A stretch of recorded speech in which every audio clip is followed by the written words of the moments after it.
We will be starting in approximately 1 minute.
Okay, Kev, sent out.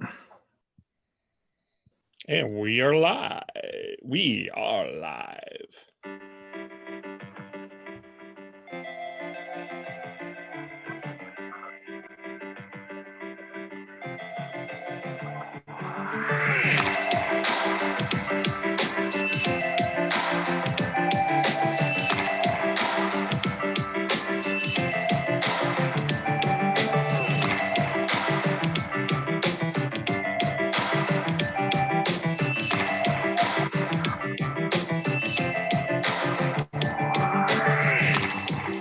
Well, hello, one and all. Good morning to the Canuck Nation, Canuck world. Good morning, wherever you are, as we are live on Facebook and live on YouTube right now on the Hockey Podcast, as we are recapping last night's Demiraclous. Get it? Demiraclous victory. You should be impressed. That was a really, really worded thing that I came up with all by myself. 3-1, yes, not 2-1. They did count Bo Horvat's goal. 3-1 empty net goal with 0.1 second left. They did count it, so it is 3-1 was the final score. The Vancouver Canucks over the Golden Knights. You can follow us, of course, on Twitter at podcast_hockey. Like us and subscribe on Facebook and subscribe on YouTube. That would be great. And you can also follow us on Instagram and subscribe on iTunes, Google, iHeartRadio, and Spotify, or wherever you get your podcasts. Sean, how are you doing? We're still here. Yes, we are still standing. Yes, we are. The Canucks are still standing. It's been it was quite the game last night. Very nerve-wracking for Canucks fans. They did not play their best, but were bailed out by not Jacob Markstrom, but Thatcher Demko. I wasn't sure what to expect last night. I think I had this kind of we talked about this last podcast about the defeatist attitude of Canucks fans.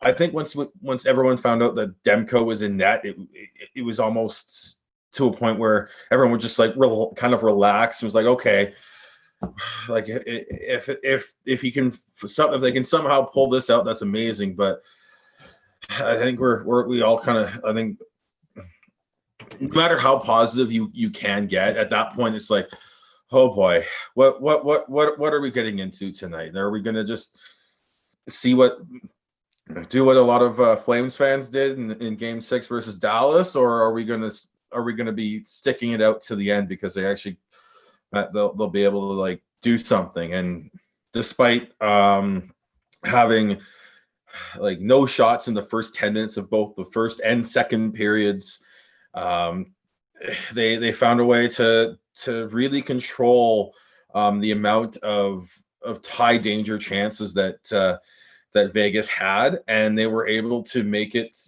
get Demko into the game early, and he was on.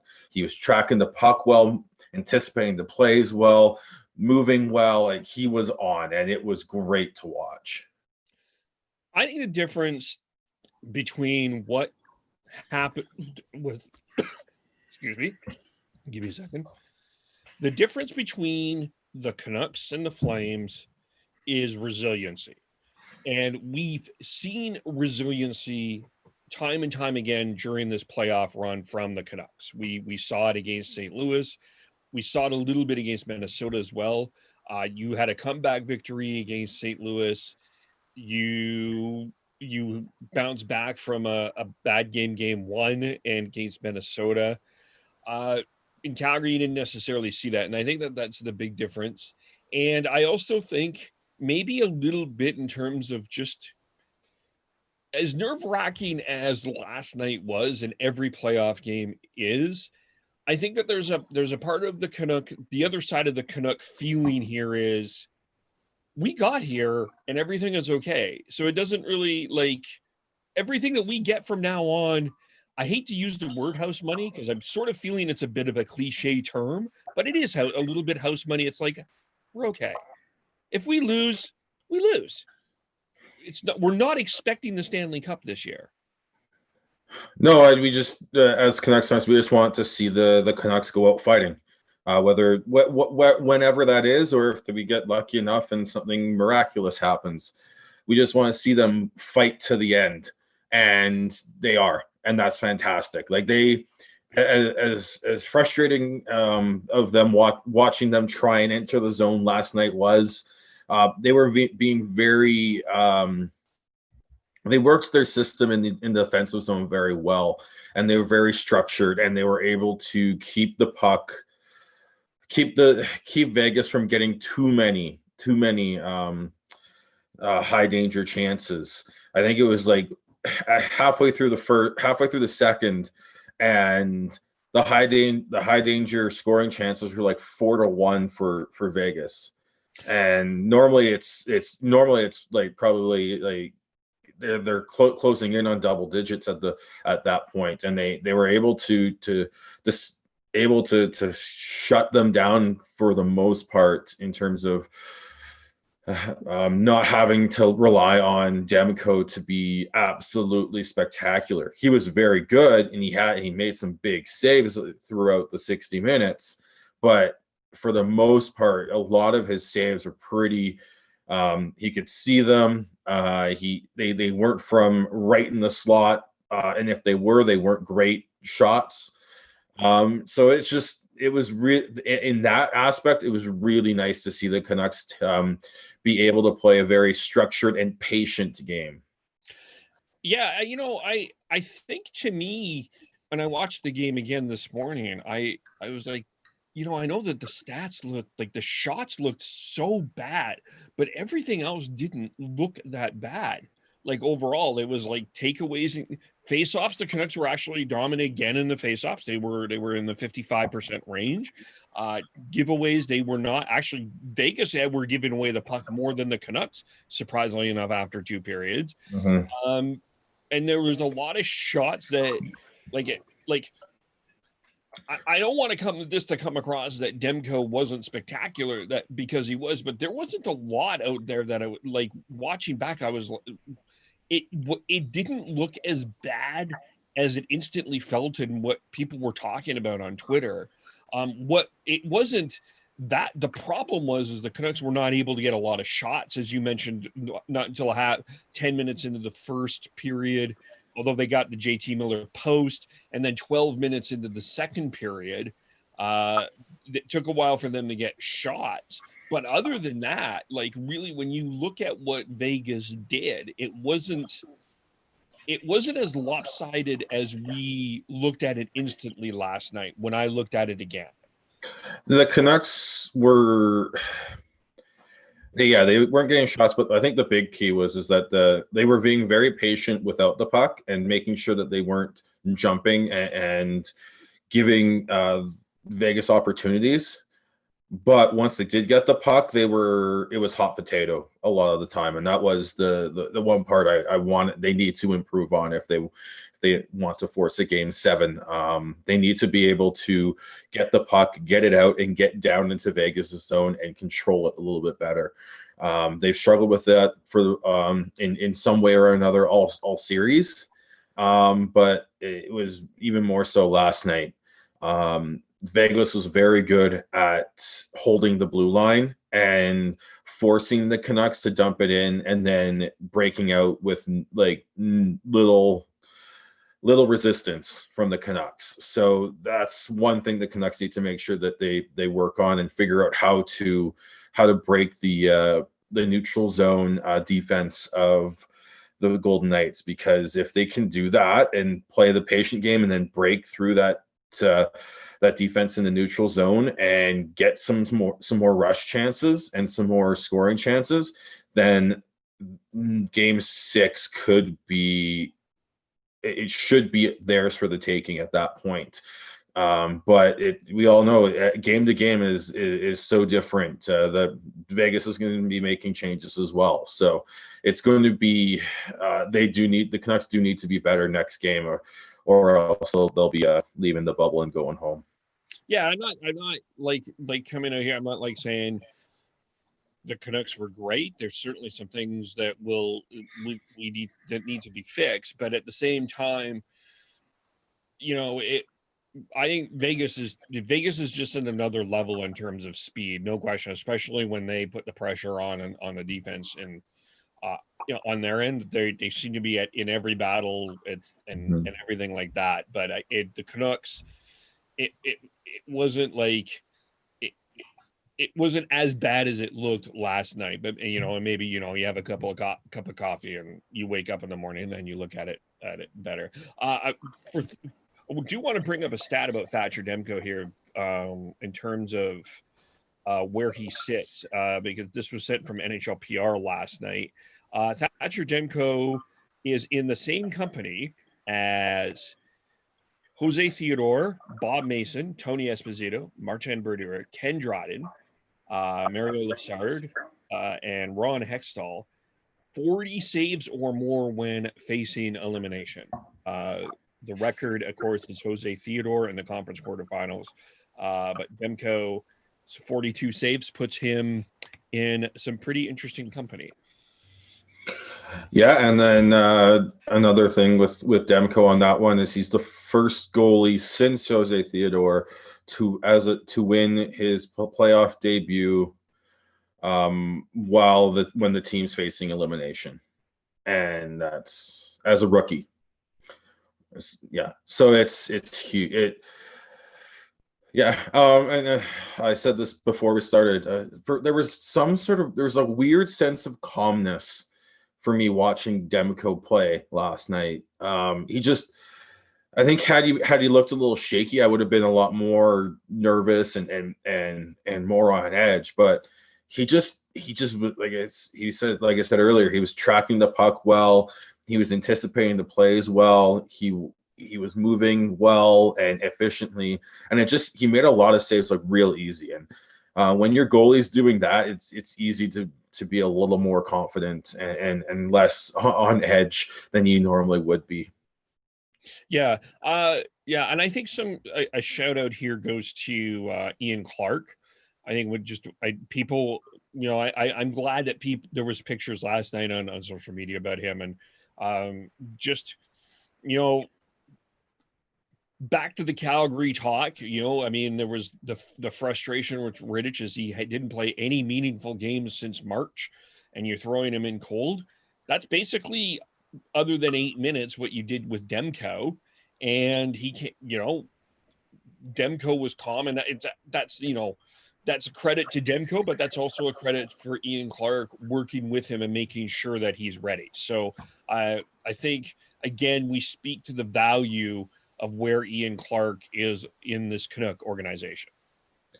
Definitely. I think you could make a very good case that the Canucks have the best goaltending coach in the league currently. You look at his track record. One of the big reasons Sergei Bobrovsky became a Vezina candidate and got the gigantic contract with Florida was because of the work he did with Ian Clark when Ian Clark was with Columbus.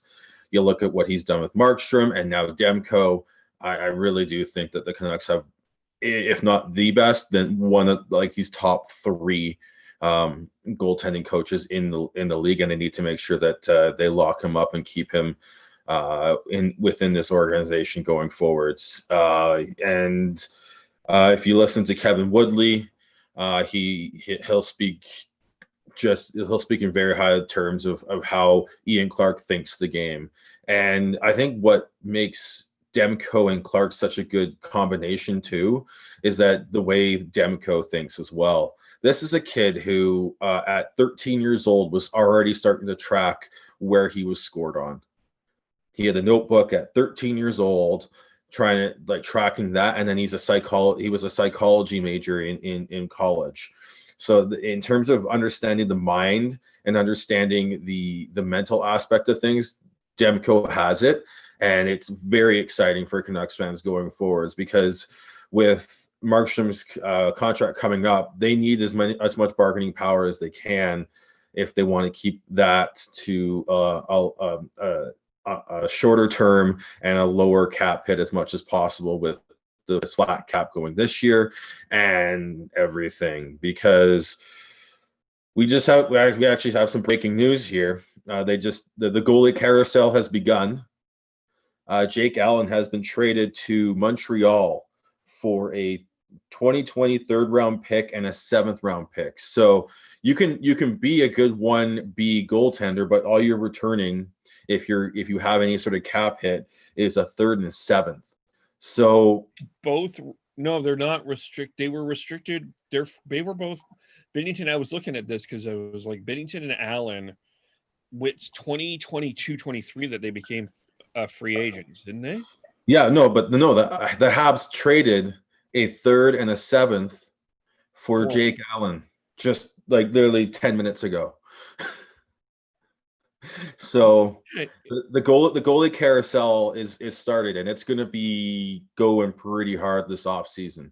So to get back on topic here, having Demko show that he has the ability to play at the top level and carry a team to a win gives the Canucks a lot of a little more leverage going into their negotiations with Markstrom, because if you have Demko ready, do you really want to sign Markstrom to a 4 to 5 year deal and then have to either trade Demko or expose him to Seattle in the expansion draft, or are you willing to pull a Columbus and walk away from your star goaltender, go with your young guy, and see what happens? I see this. It's an interesting argument. I saw a lot of people already talking about that. It just already, you want to keep the negotiation for Markstrom is still, you want to keep that low, and I understand that, but I do think someone is going to overpay for Jacob Markstrom, and I guess you don't want it to be you, but I guess it still comes down to where you find Markstrom in the priority list. And this is a great conversation to have today after we've seen a 42 save performance from Thatcher Demko. But what if, again, after tomorrow, it's a 7-2 blowout and Demko is lit up, right? This changes the conversation a little bit. So I think part of me wants to be a little bit more stoic about it than say, okay, this is one. I'm not saying, okay, it's one game and the world is solved. But Markstrom's the team MVP to me, and I'm not saying that's. I think that has to play into this, and I'm not saying that that doesn't mean you need to overpay him. But I don't know if I'm as willing to let go Markstrom as quickly as everyone else is, even after that last performance. See, I'm not sure where I stand right now. I think it comes down to you set what the term is, and that can't be more than 3 years, and you set what your cap is. And if it's anything more than $6 million, you let him walk, and you make sure that there's no handcuffing going into the expansion draft. You cannot have Markstrom have to be protected when you have Demko there. You have to have the flexibility of knowing what that you can potentially protect Demko after next season. And yes, if you lose Markstrom, that's fine. It's going to be tough, but you have to have that flexibility. And even if Demko gets lit up next game, I really do think they can look at this and go, look, yes, he's young. He's going to have road bumps, and he's going to have hurdles to get over, and speed bumps to maneuver through the next year to try and get to that next level. But we believe in him, and then you can say, look, if you don't take this, we have no issues going with Demko and then signing a veteran backup to for half the price, if not less, than what Markstrom is likely going to get. And in a flat cap, you're going to have to make tough decisions. Are the Canucks like? And that's going in like when you're down 3-1. It's so hard to just, as a fan, just to focus in on the one game and without talking about the future. And even going into Game 6, it's the same thing. You hope that they can force a Game 7 and maybe pull off an absolute miracle here. But realistically, it's going to be tough. And so you have to kind of look at what's going on.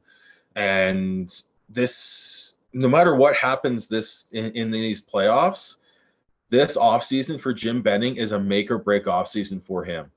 If he can find a way to move out some of these older players with higher contracts and try and keep maybe one of the younger players as well, and then build on this run, improve the blue line, improve the depth in the, like, your third line, which the Canucks desperately need, then it's going to look great. But if he can't, and the Canucks maybe take a step back, then there's going to be issues. So like I said, I don't know where I'm at currently with whether they should keep Markstrom or just hand the reins over to Demko or not. But what I'm trying to say is that there's an option there, and it needs to be seriously looked at.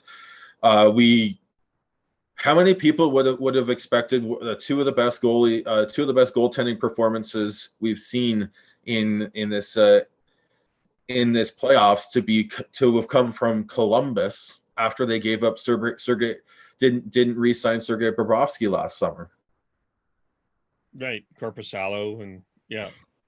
No, I hear you. My whole point is I think, to me, the one thing that I can conclude is you do need two goaltenders to win in this league. I think this proves it, really, in a lot of ways. I don't like going forward. And there are options.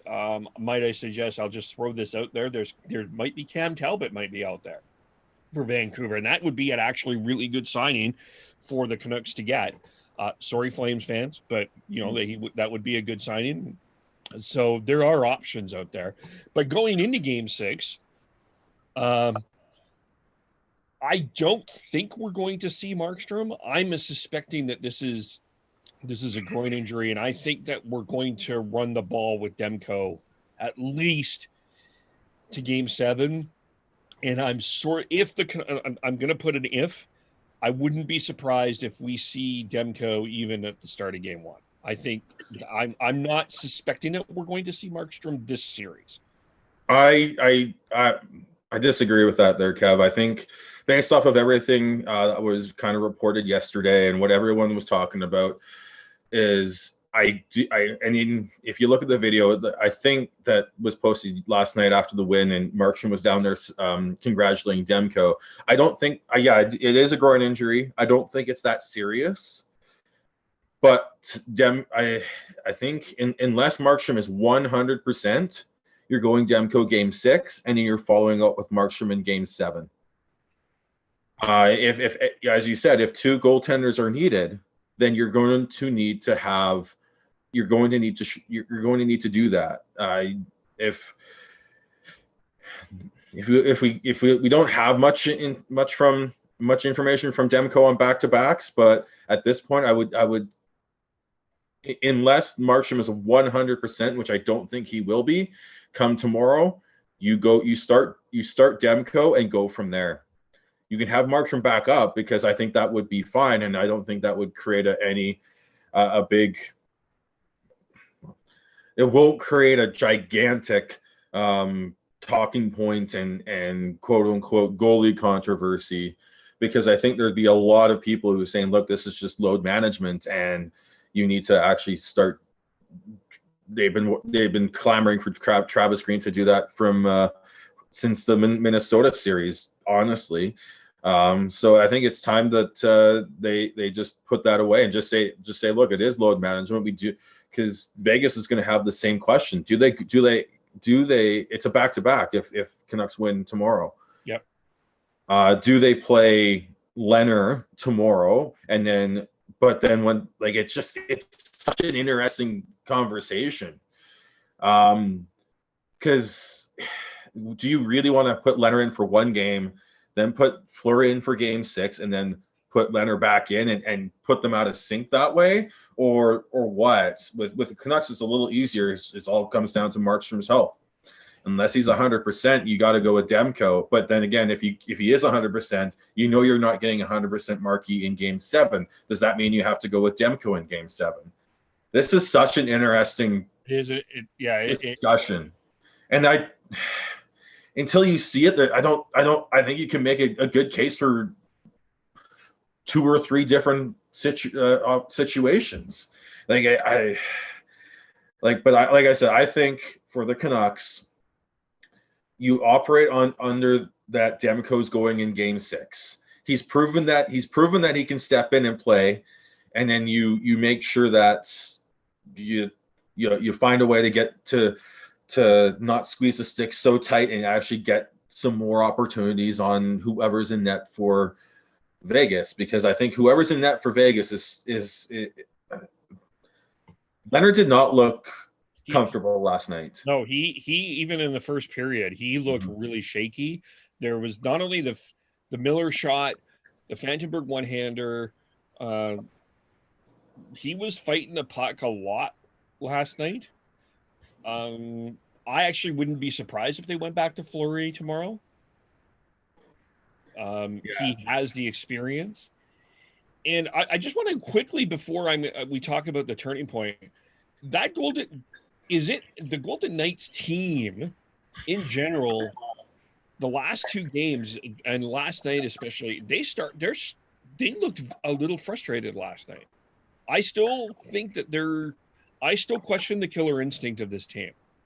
That's why I think this can go 7. I think that there's a bit of a confidence issue with this team. I could be wrong, but yeah, I don't know. They played really well. They played really well last night. That just the Canucks were able to control them in the offense and control them and keep them in easier to save positions for Demko, and Demko made the saves. If the Canucks can do that tomorrow, and like I said, get a few more opportunities that they can actually put some pressure on Vegas's defenders and Vegas's goaltending, then they have a legit shot to push this to 7.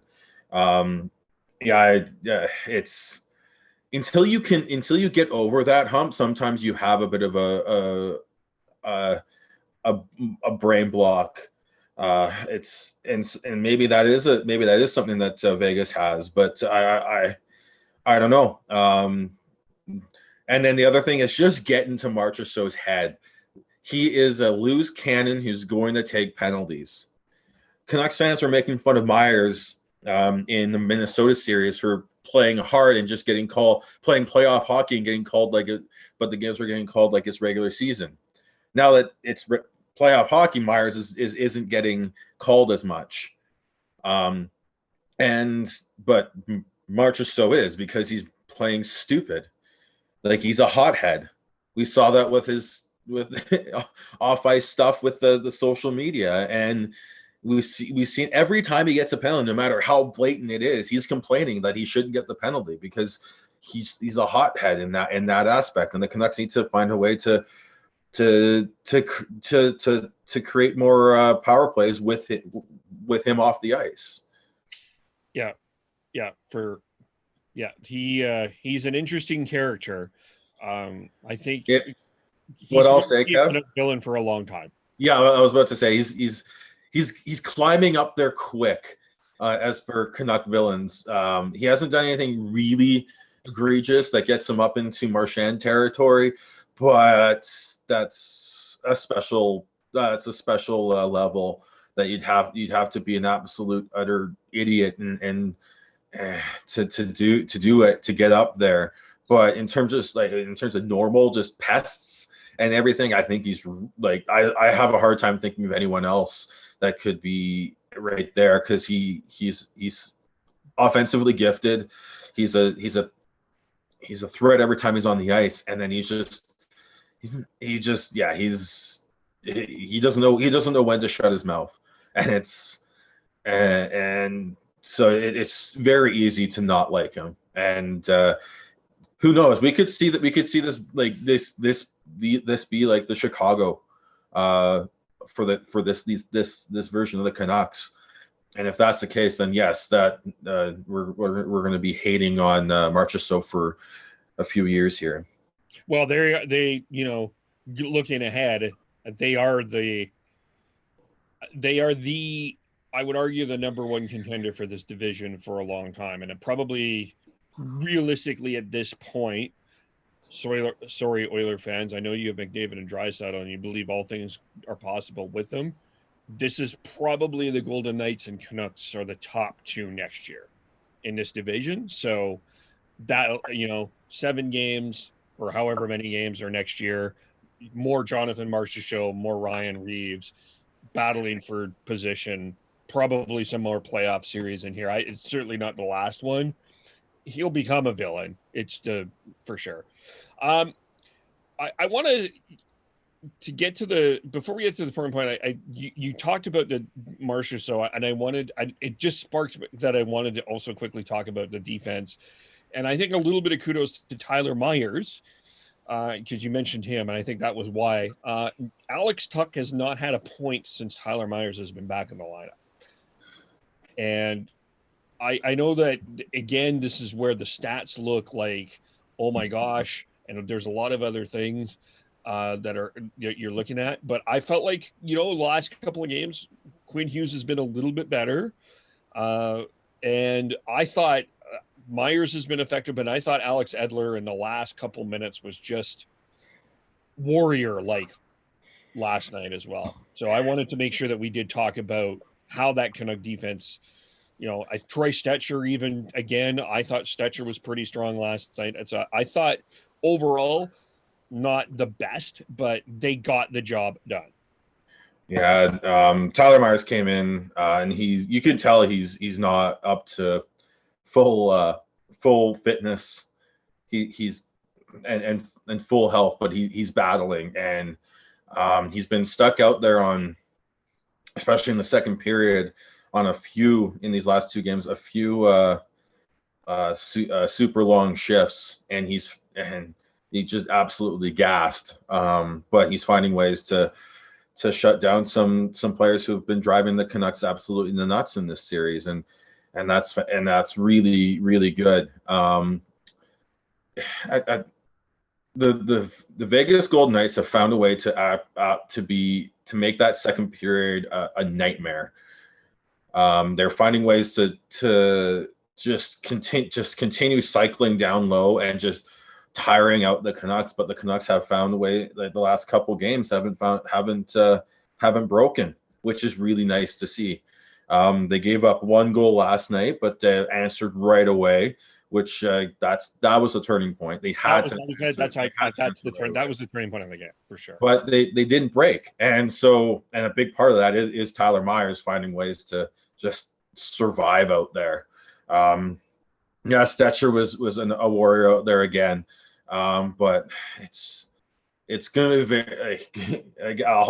We're going to end up having a debrief on what the blue line needs next year at some point, but there are players making it very hard to make a decision and not feel bad about the decision, because you don't know, because there's going to be some hard decisions in this offseason for the Canucks, because you have on the blue line, you've got two very well liked players who bring something to the table, that need new contracts, but I think there's a very legitimate argument that the Canucks blue line isn't good enough, and how do you improve that blue line is one of the big questions going into this offseason.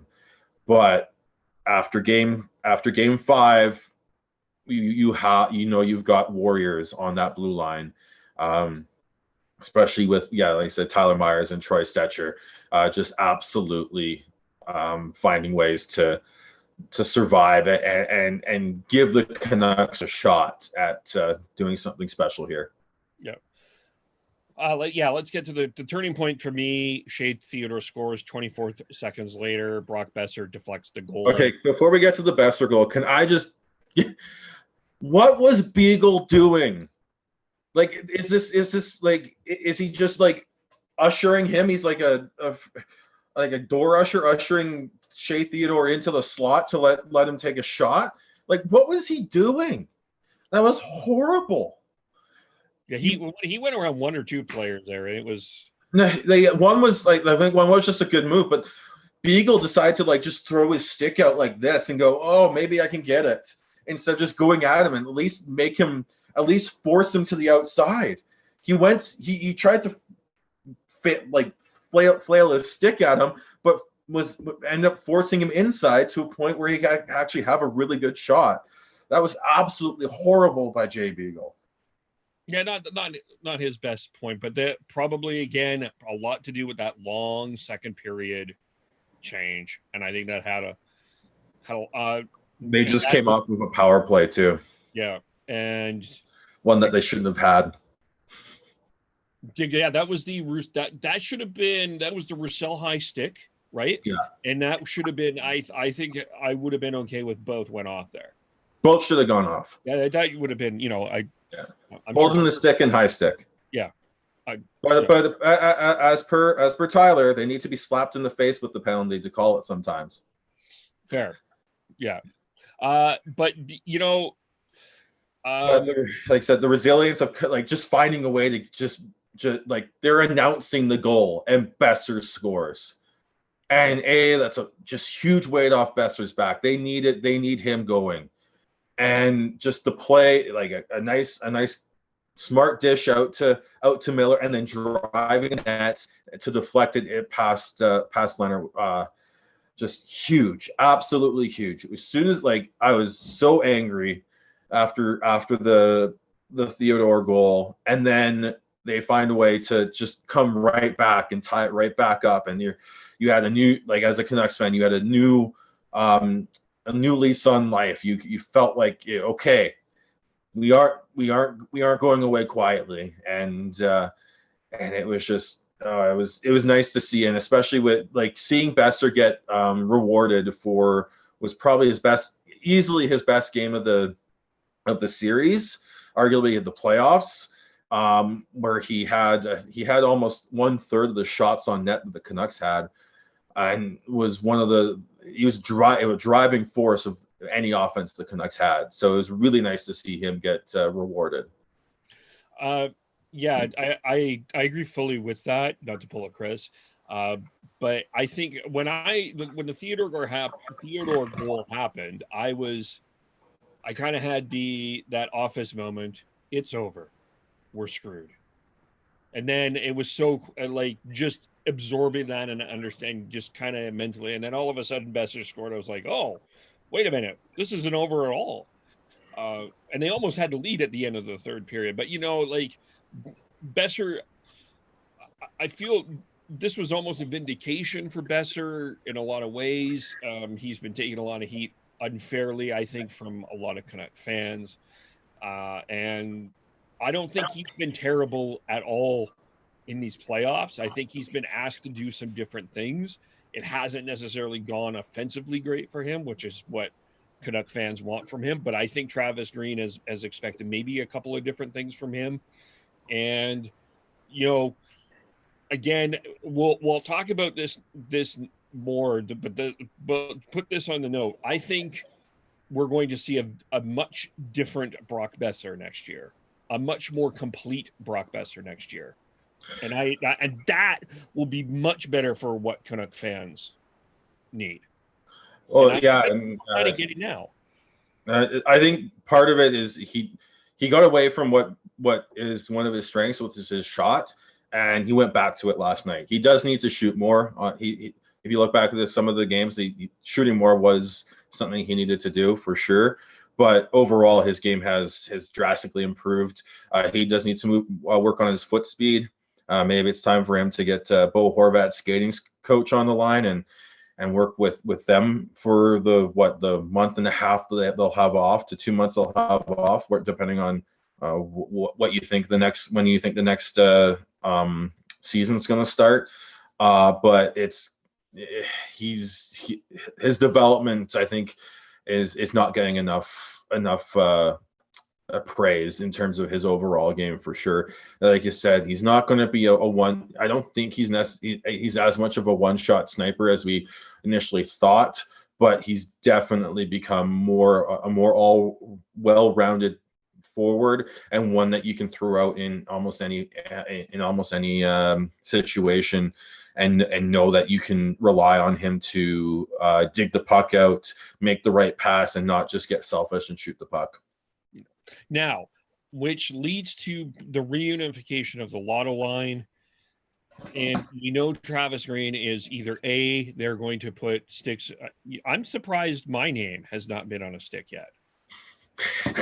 By the way, that was a fantastic troll by the equipment manager by the Canucks. If you haven't seen the picture, go look it up. They put all like the CBC and a couple other reporters who have been spying on the Canucks sticks to try and figure out the lineup and who's dressed and who's not. And it's been fantastic it was fantastic to see them to do that. And the panel really enjoyed that too, I think. Yeah, that was great.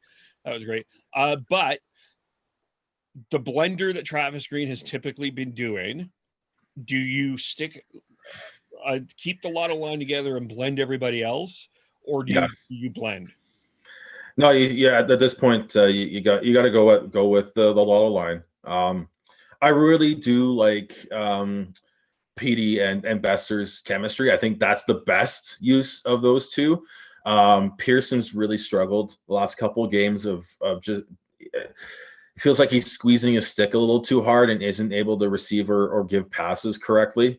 So I think it's time to just to have him back off a little bit. Maybe throw and have him and Jake Virtanen rotate in and out of Bo Horvat's left wing. Yes, put Jake Virtanen on his off wing. I think he actually plays well on that, and it opens up a little more something different in terms of a shooting angle at that point. And then you play with and then Toffoli as well. Maybe just rotate those three through Bo's wings. Bo has shown that he can produce with helicopter wingers. And I think I'm okay with him having to deal with that here, because I think it's time to reunite the Lotto line and run with it for Game 6. Yeah, and I want to see more Gaudette and Mott. I want to see that combination together more. They seem to have some really good. I think they need to be. I have to look up how much they play. I've really been liking Mott. We're fans of Mott. But okay, this may be controversial. You may disagree with me.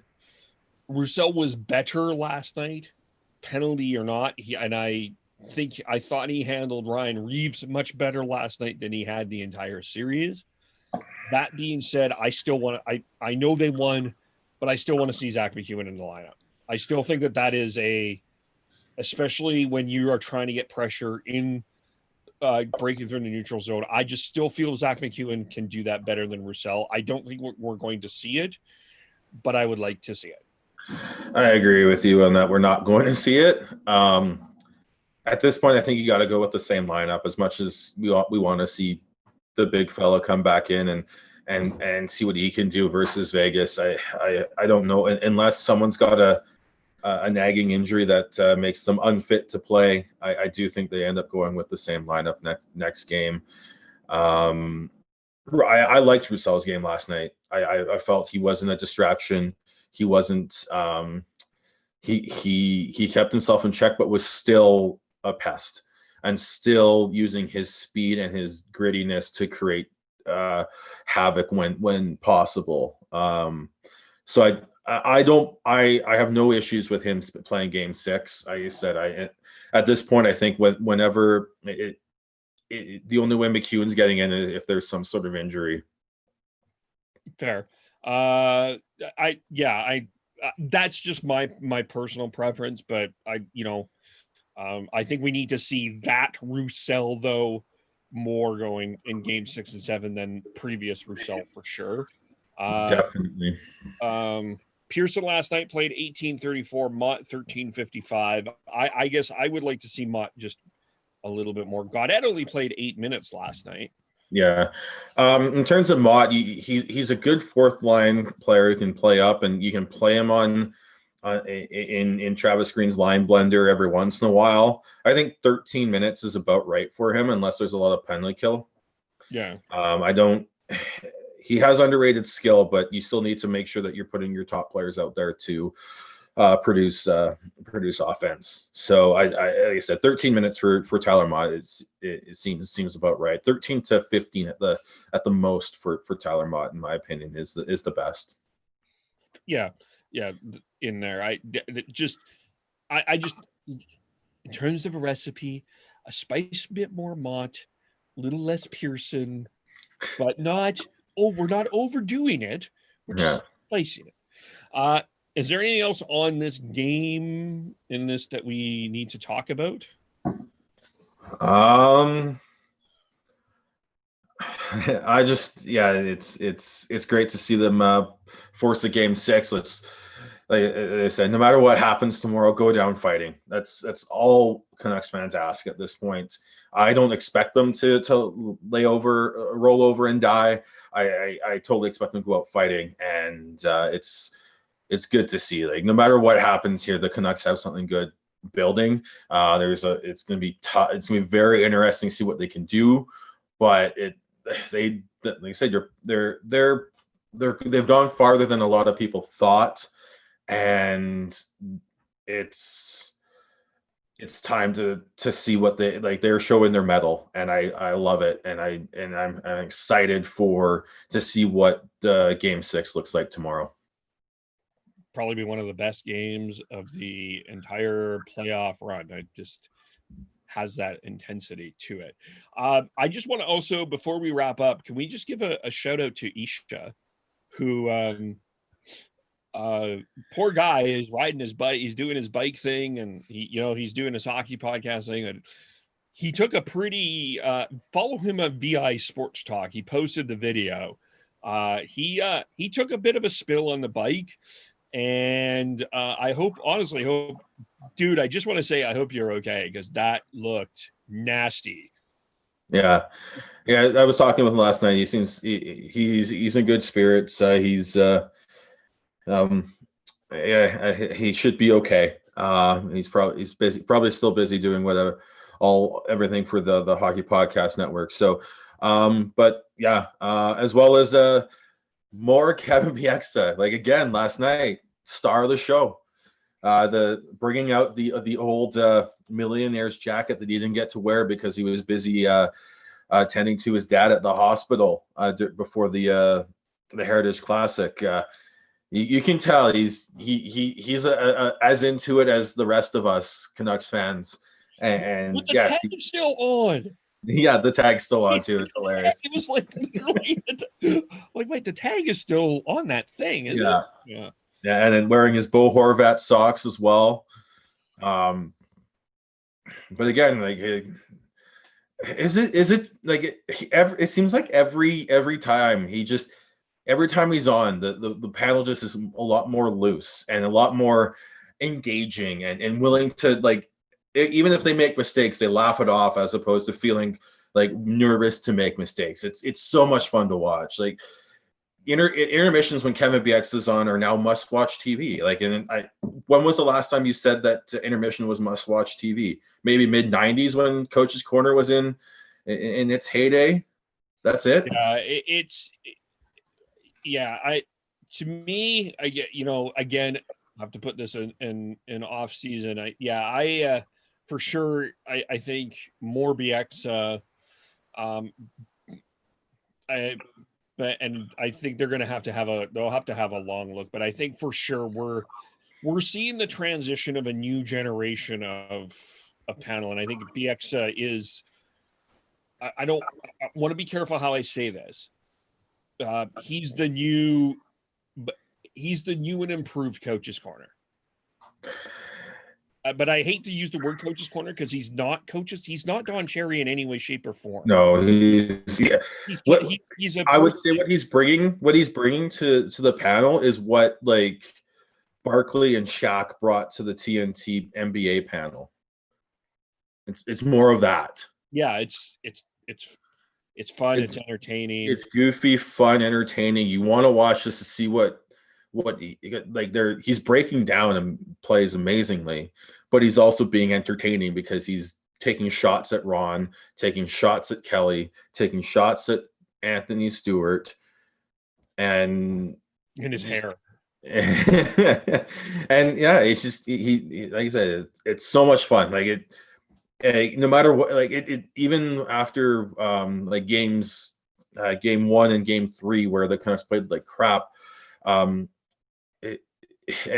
some of the losses the Canucks have had, I've always felt a little bit better after the intermissions when I get to laugh and feel better because I've watched something fun and entertaining because of Kevin Bieksa. So they definitely, it's been a revelation of what he brings to that panel. And I don't know if he really is ready for full time on that, but starting next season he has to be full time. Yeah, I think at least for Saturday nights, and then maybe the odd Wednesday. But he's been a game changer for them. Yeah, he's been a huge highlight for sure. Absolutely. Well, let's end it there. We will be back Friday. Yep. I don't know what time. And the reason is if we kind of talked just, off air, we talked about if last night was the last night, we wanted to make sure that Tyler and Chris had an opportunity, and Devin and Heidi too, but Tyler and Chris, because more Canuck fan had the opportunity to just give their debrief. So, but if it's, but we'll have to see, but we will be back Friday. We just don't know what time. And how do we follow everyone? I am Beardy Canuck 03 on Twitter. And you can follow Heidi Amazeballs, Devin Gordhouse09, where you can find his dog. Tyler is T Noble, TNOBLE, and Schneid's SCHNEIDZ, KEVOLE, podcast_hockey. Thanks for watching on Facebook and YouTube. Subscribe, like, follow, and thanks everyone. And we will talk to you all very soon. Bye for now.